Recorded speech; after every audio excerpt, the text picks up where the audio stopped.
খুলনা নগরীর ১০ নং ওয়ার্ড তাঁতি দলের আহ্বায়ক সোনা মিয়াকে নিজ ব্যবসা প্রতিষ্ঠান মুদি ও চায়ের দোকানে কুপিয়ে হত্যা করেছে অজ্ঞাত দুর্বৃত্তরা।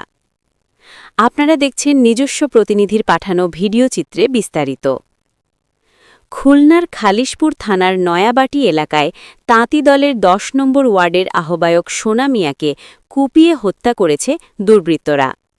শনিবার ১১ এপ্রিল রাত আনুমানিক ১১টার দিকে এ ঘটনা ঘটে।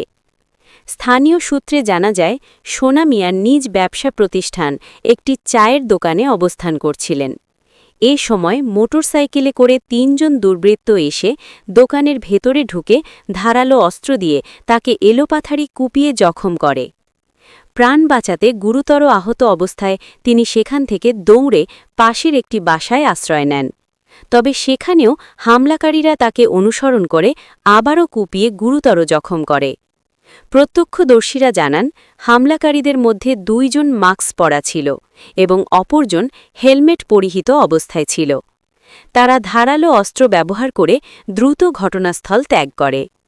পরে স্থানীয়রা তাকে উদ্ধার করে খুলনা খালিশপুর ক্লিনিকে নিয়ে গেলে সেখান থেকে খুলনা মেডিকেল কলেজ হাসপাতালে পাঠানো হয়।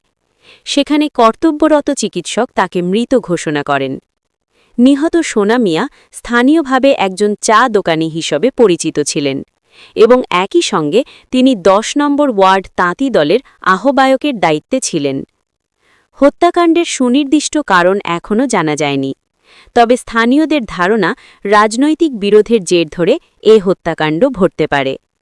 এ বিষয়ে আইনশৃঙ্খলা বাহিনীর পক্ষ থেকে এখনও আনুষ্ঠানিক কোনো বক্তব্য পাওয়া যায়নি।